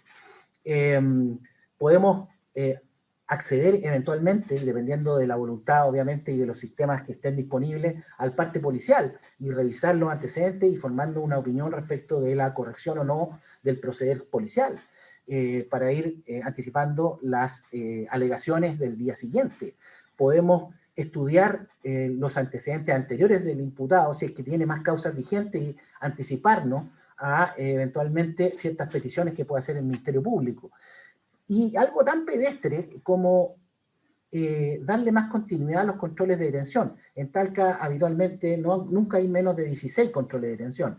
Entonces, que el defensor esté pidiendo constantemente autorización para hablar con el detenido antes de la audiencia no es lo mejor para una fluidez de las audiencias al día siguiente. Y no era poco común que las audiencias en Talca terminaran a las 4 de la tarde, en que el defensor, el fiscal y el juez de turno tenían que pasar casi sin almuerzo. Eso no es lo ideal, pero habiendo entrevistado antes a un porcentaje de las personas el día anterior, se gana tiempo y se terminan más temprano las audiencias también, con lo cual obviamente la carga de trabajo se hace bastante más llevadera. Entonces, explicamos este modelo. Como dije, el general y el prefecto acogieron nuestra solicitud, nos entregaron incluso oficinas en las principales comisarías de Talca. Aquí son 3 de Carabineros y un cuartel de la Policía de Investigaciones. Incluso los policías nos llamaban cuando habían detenido, y las personas y las chicas iban a hacer su ronda a petición de las policías, y nos funcionó bastante bien. Bastante bien. Hasta que vino, y esto es 2017, previo estallido social, por ende, ojo, noten eso, en regla, o sea, cuando no había miles de controles ni muchos detenidos todos los días por manifestaciones. Esto funcionó bastante bien, pero como dijo bien el Defensor Nacional, era un modelo único aquí en el Maule, que nos aprovechamos de estos pilotos de primera audiencia para darle un cariz distinto, que no tenían otros pilotos de primera audiencia en Chile, hasta que vino la siguiente etapa. Hasta que vino el famoso 18 de octubre. Lamentable porque, por muchos motivos, digamos, y eso da también para varios seminarios más, pero lamentable en lo que nos toca aquí, porque hubo mucho detenido por protesta social, por delitos graves también, pero otros no tanto, ¿no es cierto?, que fueron trasladados a las unidades policiales en Chile. Hubo mucha gente detenida, hubo mucho reclamo, que incluso motivó varios informes internacionales criticando la actuación del Estado de Chile respecto de la situación de las detenciones de las personas. No voy a... todos ustedes conocen lo que pasó, y eso obligó a que no solo en Talca ahora, sino que en todo Chile, los defensores y las defensoras en esos momentos, en esos meses, porque eso duró más o menos octubre, noviembre, diciembre, ¿no es cierto? En enero bajó un poco la efervescencia y el nivel de detenciones, hizo que los defensores y las defensoras se organizaran y hicieran turnos en comisaría en las noches, en todo Chile, y comenzáramos a, de alguna manera, ver las condiciones en que se encontraban las personas detenidas, conversar con los familiares afuera que buscaban algún tipo de explicación respecto de sus familiares detenidos, preparar las defensas para el día siguiente, hacer las solicitudes que correspondieran a los jueces por las distintas situaciones.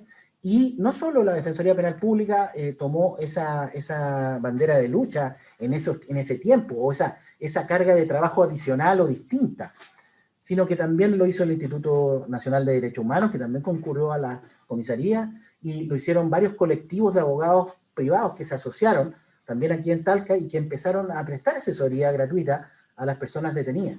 Entonces, hubo una reacción naturalmente ante esa contingencia que visibilizó la vulnerabilidad de las personas detenidas por un contexto de masividad que nunca se había vivido antes, y se constató por parte de estas 3 instituciones que mencioné, o de estos 3 conglomerados, Defensoría Penal Pública, INDH, y también estos colectivos de abogados, incluso algunas universidades formaron gente para ir a ver la situación en que se encontraban los detenidos de una manera masiva en las distintas comisarías, ¿no es cierto? Ver que efectivamente había una falta de protocolos claros respecto de qué pasaba con una persona detenida, de ver la publicidad de esas personas que pasaban por cuarteles policiales y derechamente de otro tipo de infracciones que ya pasaban a ser un poco más graves y que todos conocemos que fueron denunciadas por organismos internacionales, que hay causas abiertas en la Fiscalía y que la Defensoría está muchas veces defendiendo a los imputados en esos casos, ¿no? Esa es la paradoja, pero lo bonito de la institución, en el sentido que efectivamente sin defensa no hay justicia, y sin defensa para todos, ¿no? Para todos y todas, sin importar la labor que uno realice, la Defensoría Penal Pública va a estar ahí. Pero se puso en jaque un poco el sistema procesal en esos tiempos.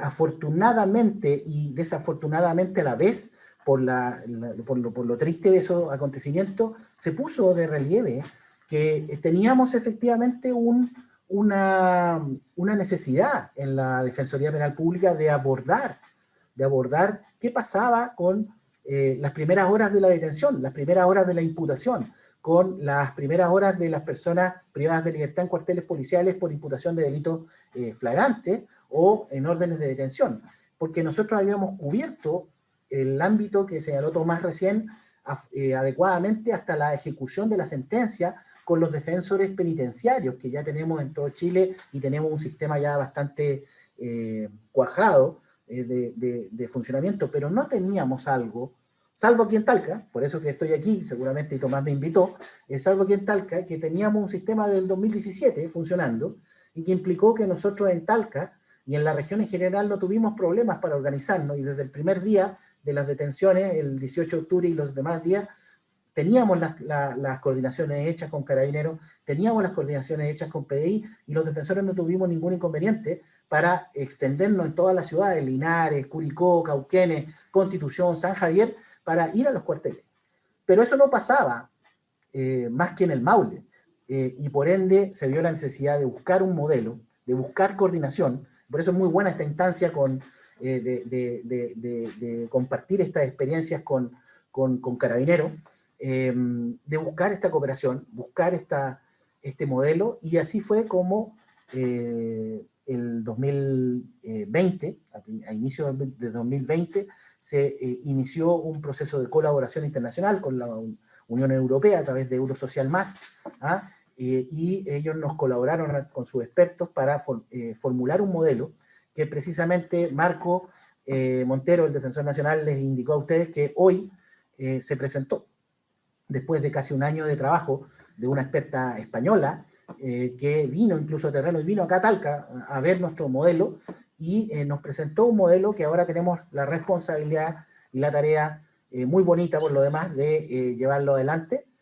A contar de este segundo semestre va a estar vigente un modelo de manera piloto en 5 regiones que viene a satisfacer esta necesidad, a satisfacer esta carencia, y que ya en 20 años, de la manera más trágica posible, por todo lo que pasó, vimos la instancia precisa para mejorar, y en eso estamos, como dijo Marco, como dijo Tomás, y se abre una nueva etapa. Siempre ha existido la posibilidad del defensor de ir a Carabineros y a los cuarteles de Carabineros de la PDI. El punto es que ahora, de manera inédita, lo tomamos como un modelo de acción para ser transversalizado en todo el país y en todas las regiones de una manera sistemática. Con eso yo me doy por satisfecho, quedo obviamente a disposición de todos ustedes para las consultas si es que existen. Agradezco nuevamente la oportunidad de contar la experiencia del Maule, contar la experiencia de la Defensoría Penal Pública en su historia y cómo hemos abordado este tema, que ahora de verdad lo estamos abordando de una manera mucho más madura y mucho más sistemática. No te debo ni una hueá, tú sí que lo tienes que hacer nomás. Chao.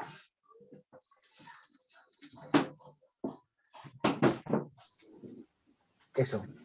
Quedo a su disposición.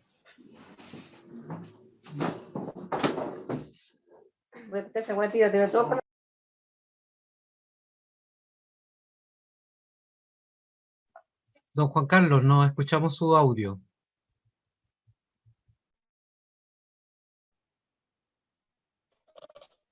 Ahí sí. Ok, gracias. Bueno, agradecemos la excelente presentación del defensor regional del Maule, abogado José Luis Craig. A continuación tenemos algunas preguntas para compartir y le quiero preguntar al profesor, a los dos expositores, si es que hago las preguntas de una vez y toman nota o las voy haciendo de una. Ustedes me dicen, por favor. Si quiere, nos hace todas las preguntas, entonces así nos podemos ir repartiendo con José Luis y vamos tomando nota. Ya, ok, gracias. Al profesor abogado Tomás Pascual, junto con felicitar por esta capacitación tan necesaria para los funcionarios policiales, la consulta es cómo se debiera coordinar la presencia y asistencia jurídica de los abogados en las unidades policiales para atender esta normativa. Esa es la primera pregunta. La segunda dice: colegas, buenas tardes, soy abogada y me dedico al ejercicio privado de la profesión. Mi consulta es la siguiente: ¿se podría extraer del principio de supremacía por medio del principio de convencionalidad en que Chile fue sancionado internacionalmente por no cumplir con la protección a los derechos humanos en el llamado caso Almonacid del año 2006, ya que establece la obligación de los entes del Estado de actualizar su legislación vigente y adecuarla, a la normativa internacional? 3. En el caso de Isla de Pascua, por la inaplicabilidad de los artículos 13 y 14 de la Ley Pascua, ¿qué actuación posterior tendrá? ¿Qué actuación posterior tendrá el defensor penal en el caso del imputado indígena que por requerimiento del Tribunal Constitucional se le impide utilizar este beneficio de rebaja de un grado del artículo 13 y de cumplir 2/3 de la condena en libertad, artículo 14? Y si estos artículos son utilizados en la práctica o son disposiciones que por primera vez se han visto citadas en una defensa penal. 4. ¿Cómo se aborda la defensa de infractores o los procedimientos en los cuales se priva momentáneamente la libertad de personas que cometen faltas? 5. Si se pudiera conocer sucintamente en qué consiste el modelo que se va a implementar en nuestras comisarías. 6. ¿Cuáles serán las primeras regiones que comenzarán con este modelo? Y 7. Para el señor Craig, desde su experiencia, ¿cuáles serían, a su juicio, los principales desafíos y oportunidades actualmente para implementar la defensa penal en unidades policiales en otras regiones? No sé si tomaron bien nota o quieren revisar alguna pregunta. Sí, tomé nota. Voy a proponerle a José Luis, si está de acuerdo, que él pueda dar cuenta de la coordinación de la asistencia jurídica de los abogados para atender yo sé que esa pregunta iba para mí, pero como José Luis tiene el trabajo de cómo se ha coordinado la atención en comisaría de su defensora, me parece que podría ser más pertinente que él dé cuenta de cómo ha sido esa coordinación. Yo voy a responder de la supremacía de convencionalidad al caso Almonacid, me voy a referir a lo de Isla de Pascua, y si quiere José Luis después aborda el procedimiento de privación de libertad transitorio. Yo puedo explicar brevemente de qué se trata el modelo de las regiones, y José Luis habla de los desafíos y oportunidades. No sé si te parece, José Luis, fue un poquito dictatorial, pero... sí. Ok. Quedan con la palabra entonces los dos. Voy yo y te voy pasando la pelota, así lo hacemos un poco más dinámico. José Luis, la primera era la coordinación de la asistencia jurídica de los abogados para atender esta normativa. Sí, parto yo. Ahí hay varias cosas que tomar en cuenta. Un modelo de atención en comisarías no puede no utilizar las normativas vigentes del Código Procesal Penal, que según la experta constituían una pequeña limitante. ¿Por qué? Porque las policías tienen un horario, un lapso de tiempo en que pueden no avisar al fiscal de que tienen a alguien detenido. Y eso juega un poco en contra de que lleguemos. Si los policías pueden no avisarle al fiscal, bueno, perfectamente pueden no avisarle al defensor. Y luego el fiscal tiene otro tiempo para decidir si lo deja detenido o no y para pasar a control de detención al día siguiente, y solo ahí, cuando decide dejarlo detenido, tiene que avisar al defensor de la detención. ¿Me entienden? Entonces, ¿cómo coordinar? Es un desafío, naturalmente. Yo como lo mencioné, tuve una muy buena acogida con el general acá en el Maule y también con el prefecto, y tanto es así que ellos llegaron a tener nuestros teléfonos, mi teléfono y el teléfono del jefe de estudio y de las defensoras propiamente tal, y los funcionarios de turno en los cuarteles llamaban avisarle cuando había alguien detenido. Esa obligación, si bien es cierto, no está en la ley, perfectamente podemos coordinarlo utilizando perfectamente el convenio que hablaba Marco y el general, que al principio de esta charla, que se firmó recientemente por la Defensoría. Es cosa de afinar los protocolos y tomando en cuenta que ahora el modelo existe para Chile completo y no solo para ciertas comunas de ciertas regiones, podemos ir afinando la puntería en coordinación. Bueno, aun cuando no existiera esa coordinación, el modelo de la Defensoría permite que los defensores asistan a los cuarteles sin aviso previo. Perfectamente, pues nosotros podemos acudir en las rondas que nosotros determinemos a atender a todos los detenidos que existen en las comisarías a esa hora, o incluso podemos llamar y preguntar si es que existen personas detenidas y no se ha tomado una decisión aún, y por las razones, por las normas que señaló Tomás al principio, tenemos derecho a que no se nos dificulte la entrevista con las personas privadas de libertad en los cuarteles. Es decir, igual podemos. El punto es que, como muy bien señala la pregunta, lo que debemos privilegiar es la coordinación. La coordinación, y para eso estamos acá, para eso Marco y el general director han firmado un convenio, y la idea es que esto se vaya realizando de la manera más fluida posible. Tomás. Yo sigo con la siguiente. Sí, la segunda pregunta, Juan Carlos, no la entendí muy bien en el sentido de en qué... ¿Cuál es la pregunta? Porque hace una referencia a la sentencia del caso Almonacid Arellano, donde la Corte Interamericana de Derechos Humanos por primera vez desarrolló la doctrina del control de convencionalidad, pero no me queda muy claro cuál es el objetivo respecto de la referencia al control de convencionalidad con este modelo de defensa en unidades policiales o la gestión de defensa en unidades policiales. Entonces, quizás si la persona que hizo la pregunta puede precisarlo, y mientras tanto paso a la siguiente, ¿puede ser? ¿Qué pregunta era esa? ¿De qué trataba la 4, la 5? No recuerdo bien, porque la podríamos... La segunda pregunta. La segunda pregunta, revisémosla de nuevo, la leo, y si es que hay algo que aclarar, que la persona lo diga en el chat mientras ustedes ven otra. Eso, Dice, la segunda pregunta: colega, buenas tardes, soy abogada y me dedico al ejercicio privado de la profesión. Mi consulta es la siguiente. ¿Se podría extraer del principio de supremacía por medio del principio de convencionalidad en que Chile fue sancionado internacionalmente por no cumplir con la protección a los derechos humanos en el llamado caso Almonacid del año 2006, ya que establece la obligación de los entes del Estado de actualizar su legislación vigente y adecuarla a la normativa internacional? Eso dice la pregunta. Ya, bueno, se podría, no sé qué se podría, pero yo creo que hoy día la normativa nacional es consistente con la normativa internacional, de modo que no hay un problema de consistencia entre la normativa interna y la normativa, en este caso, convencional. El problema que se da acá es que el ejercicio de la defensa técnica, el acceso a un abogado en particular, se da en un estadio, ¿no? En un espacio temporal que no es dentro de las primeras horas de la detención. Alguien podría entender que las primeras horas de la detención consideran las 24 horas, y cuando una persona es trasladada hasta un tribunal de justicia, dentro del plazo de 24 horas, se entiende asegurada la presencia de un defensor o una defensora, por lo tanto sí se cumpliría, ¿no? Haciendo una interpretación un poco más extensiva. Yo creo que acá no hay un problema de convencionalidad en la inexistencia de la presencia de un abogado defensor en las primeras horas de la detención, pero para cumplir el principio, ¿no?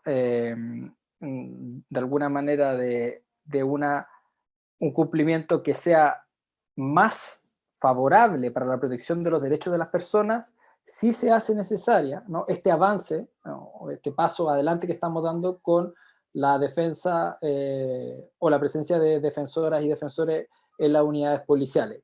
Creo que por ahí puede ir la pregunta. La pregunta, creo yo, es, como hoy día no estamos haciendo eso, si acaso se podría declarar que hay una violación de la Convención Americana. Yo creo que sería complejo declarar eso, porque habría que declarar, aparte que habría que declararlo prácticamente de toda América Latina. Creo que este puede ser un avance progresivo, ¿no? O sea, hoy día nosotros tenemos la participación en audiencias de control de detención, pero que hay que dar un paso más para dar una mayor protección. Entonces, no creo que sea, hay una infracción flagrante de la Convención Americana en el estado de cosas actuales. Sin embargo, creo yo que sí nos tenemos que poner al día, ¿no?, y dar este paso, ¿no? Hay un matiz ahí, no sería tan drástico. Respecto del caso Isla de Pascua y la inaplicabilidad, bueno, primero que todo, recordar que este es un caso en particular y la sentencia tiene efectos relativos, la del Tribunal Constitucional respecto de ese caso en particular. Por lo tanto, la situación se podría eventualmente volver a discutir en otro momento y puede haber otros elementos a considerar y puede no declararse inaplicable las disposiciones 13 y 14 de la Ley Pascua, ¿ya? Entonces creo yo que la actuación de la Defensoría, como la Defensoría no da instrucciones, sobre todo desde la Defensoría Nacional, no damos instrucciones específicas al defensor o la defensora para la teoría del caso y cómo debe llevar adelante este caso, no podría yo adelantar cómo va a ser la actuación de la defensa en esta materia. Lo que sí podría decir es que si hay herramientas procesales y legales, ¿no?, que son o que habilitan a poder llevar adelante un ejercicio de defensa técnica completo, el defensor las va a utilizar, ¿no? Y si en este caso el persecutor considera que eso, ¿no?, es contrario a disposiciones normativas de carácter constitucional, derivadas de tratados internacionales, en este caso de la Convención CEDAW u otro instrumento internacional, lo puede llevar a cabo y se discutirá en la sede del Tribunal Constitucional si se volverá a declarar o no inaplicable ese precepto. Entonces no podríamos establecer una situación para todos los casos. Es lo mismo que pasa con la Ley de Control de Armas, donde nosotros muchas veces vamos al Tribunal Constitucional, como también la Defensoría lo hizo a propósito del 318, que fuimos al Tribunal Constitucional, pero tenemos que ir cada caso, ¿no? Y probablemente cada caso tiene sus bemoles, y ahí el Tribunal Constitucional dispondrá eso. Yo creo que, bueno, la sentencia salió hace poquito, creo yo, la sentencia de este caso, la publicación de la sentencia, no el veredicto. Yo no me la he estudiado en detalle, así que no podría emitir un juicio de fondo, pero entiendo que fue como 8-2, entonces fue bastante clara la tendencia del Tribunal Constitucional. ¿Cómo se abordan los procedimientos de privación de libertad transitorio? No sé si José Luis te animas con esa. Vale. Voy yo. Ahí, a pesar de que se puede abordar la pregunta de distintos puntos de vista, me imagino que se puede referir al control de identidad, en el cual se es trasladado al cuartel policial para verificar su identidad y ver si es que tiene algún antecedente eventualmente respecto de la comisión de un ilícito o tiene participación de un ilícito. Es discutible si alguien que está en control de identidad puede ser necesariamente tener la calidad de imputado.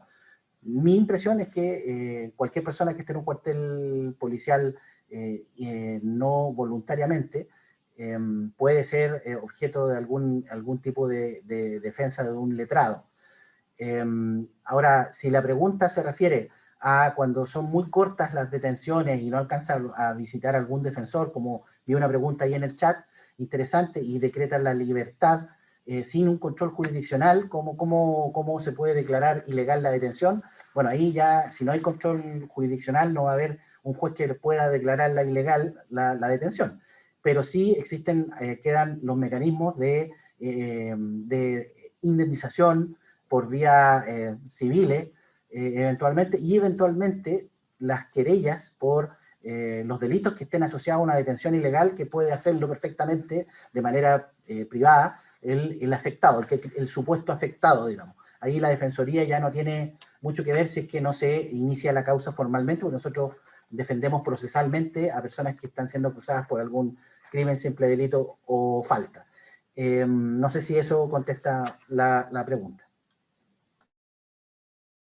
Sí, bueno, si después queda algo inconcluso, pues, tenemos nosotros toda la disposición y el tiempo, no queremos abusar tampoco de ustedes. Finalmente, para mí, ¿en qué consiste el modelo y qué regiones se implementará? El modelo va a estar publicado en la página web de la Defensoría, es bien interesante, es bien didáctico, y ya está publicado el diagnóstico que hizo la experta a mitad de año del 2020. El modelo básicamente lo que explica, divide en determinadas fases según las capacidades institucionales de cómo debería ser el abordaje de defensa de unidades policiales, explica por qué es necesario, explica qué es lo que más o menos en términos generales va a ser el defensor o la defensora en las unidades policiales, y da cuenta de distintos modelos de defensa, de gestión. Modelos de llamado, modelos de presencia permanente, modelos de turnos, etc. Y básicamente el modelo establece, ¿no?, las directrices generales de cómo debiera ser entonces la prestación de defensa en estas unidades policiales,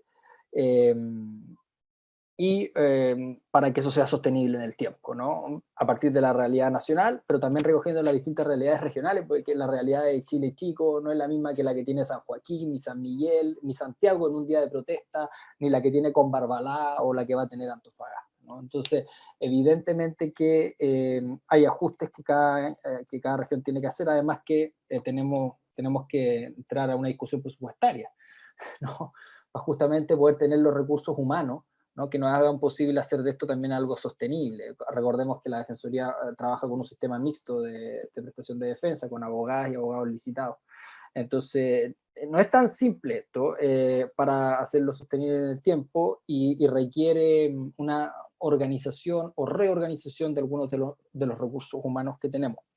El modelo esperemos que esté publicado pronto en la web, ¿no? De momento hay un diagnóstico donde hay algunas luces, pero el modelo va más o menos de eso. Las regiones piloto, las regiones pilotos son 5, lo que no quiere decir que la defensa de unidades policiales no se den en otras regiones que no son pilotos durante este periodo de tiempo, porque es parte del ejercicio de la defensa, ¿no? El piloto nos va a servir para poder generar insumos, sobre todo estadística, información, para efectos de generar un modelo a nivel nacional.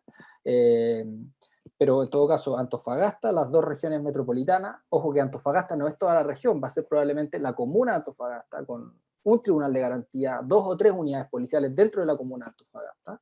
Lo mismo sucede con la región metropolitana, ¿no?, en la zona sur y en la zona norte. En la zona norte probablemente Santiago, la comuna de Santiago, donde hay algún trabajo ya allanado, y dentro de la zona sur habrá que ver si Talagante, San Bernardo, una provincia, perdón, una comuna más bien periférica, Maule, evidentemente, porque ya tiene esto andando en Talca y ahora en Curicó, y Los Ríos, en Valdivia. Esas son las regiones que llevarán adelante el pilotaje. Como dije, lo que no quiere decir que en otras regiones no exista defensores que llamen, defensores que acudan a las unidades policiales, pero con esas regiones pilotos vamos a tratar de hacer el levantamiento inicial para poder hacer una implementación nacional.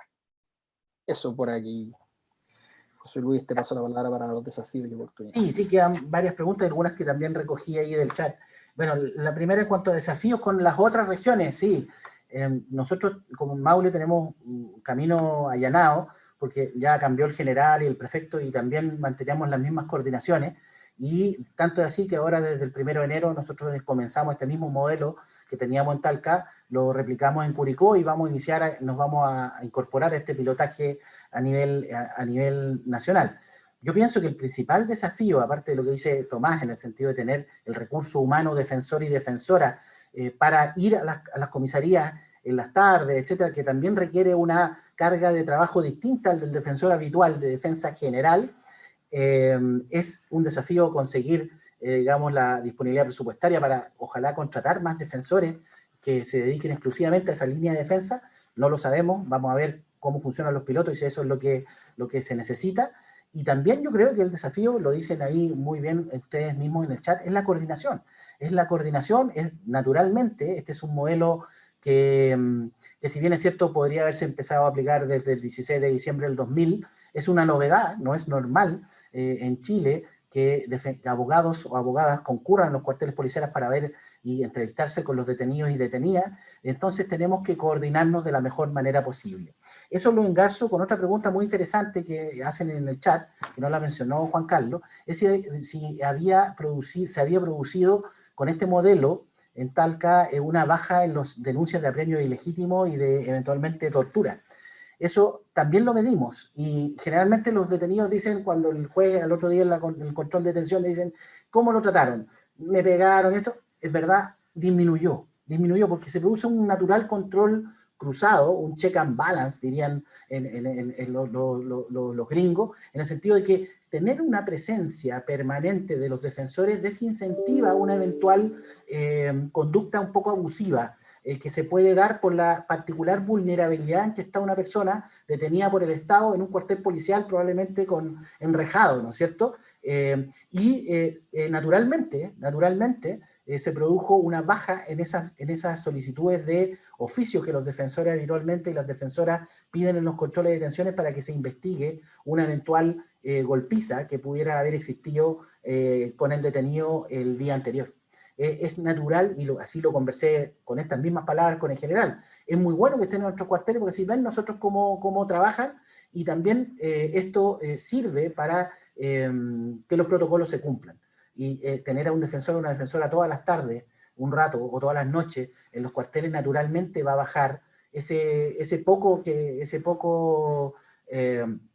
decoroso número de denuncias por apremio ilegítimo eventuales, ¿no es cierto?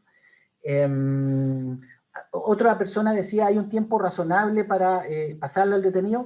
Nosotros no hay un tiempo. Nosotros naturalmente entendemos que hay medidas de seguridad. Ustedes son los profesionales, los carabineros son los profesionales de la seguridad, ¿no es cierto? Y saben en qué condición o cuándo un imputado está en condiciones de ser trasladado a una oficinita o a un escritorio para conversar con el defensor o defensora en las condiciones de privacidad que más sean probables en el momento, ¿no es cierto? Sabemos, los cuarteles policiales no están, nunca se pensó en que hubiera una oficina de abogados ahí, pero ahora con los cuarteles nuevos, eso lo conversaba con el general el otro día, bueno, ahora cuando diseñen un cuartel nuevo, diseñenlo con una oficina para atención de abogados y abogados defensores, porque ahora vamos a ir para allá. Sí, tiene razón, me dijo, lo vamos a anotar.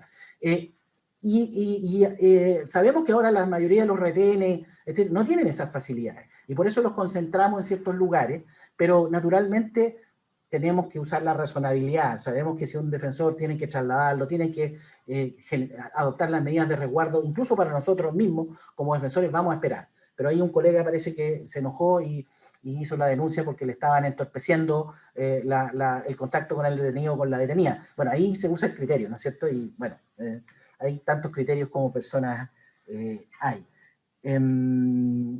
Mismo defensor, dicen algunos. Bueno, el modelo que Tomás explicó muy a grosso modo razona con o estima como óptimo que el mismo defensor que va a ver al detenido o la detenida en el cuartel policial el día anterior sea el que toma el control de detención al día siguiente. Es lo mejor, lo óptimo, porque así no se pierde información en el trasvasije entre un defensor y el otro defensor. Pero muchas veces, por las distintas realidades que tiene el país, eso no es posible. Pero naturalmente lo ideal del modelo propuesto por Eurosocial es que sea el mismo defensor que va a verlo el día anterior el que tome el control de detención enseguida. ¿Qué más? Creo que ahí abordé todas las preguntas que vi. Naturalmente estamos a disposición de clarificar lo que sea necesario.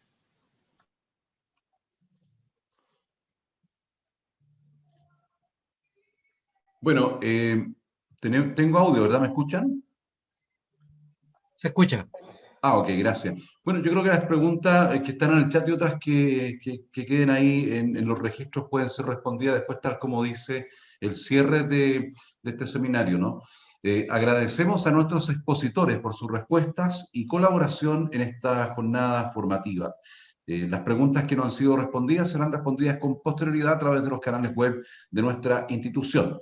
Les recordamos que todas las personas interesadas en recibir certificación por su participación en esta jornada formativa, deben completar el formulario de retroalimentación que está disponible en el chat de esta sala Zoom y en www.academiahumanitas.cl, que pueden responder de este momento. Para finalizar esta jornada formativa sobre gestión de defensa en unidades policiales, invitamos al director de Academia Humanitas a entregarnos sus palabras finales, don Juan Patricio González. Te escuchamos, Juan Patricio. Muchas gracias. Yo solamente quiero agradecer la presencia de todos ustedes. Este es un un momento importante en el cual estamos justamente comenzando las coordinaciones y el trabajo mancomunado que debe existir entre dos instituciones tan importantes para la defensa y para el desarrollo del sistema de justicia penal en Chile, como son las policías por una parte y la defensa penal pública o privada por otro lado. Como Academia Humanitas y como Instituto de Estudios Policiales, para nosotros ha sido un gran honor poder contar con la presencia de estos expositores, de don Tomás Pascual, de la Defensoría Nacional, ¿cierto? Y don José Luis Craig, de la Defensoría Regional del Maule, que nos han compartido su experiencia y su visión desde los derechos fundamentales hasta la materialización de lo que es el acompañamiento de nuestros imputados y detenidos desde las primeras actuaciones del procedimiento. Tal como se indicó al inicio de esta actividad, esto ya vendría a perfeccionar más aún el sistema de justicia penal nacional, y ciertamente tanto nuestros funcionarios policiales como nuestros defensores van a contribuir adecuadamente en el fortalecimiento de cada una de estas instancias.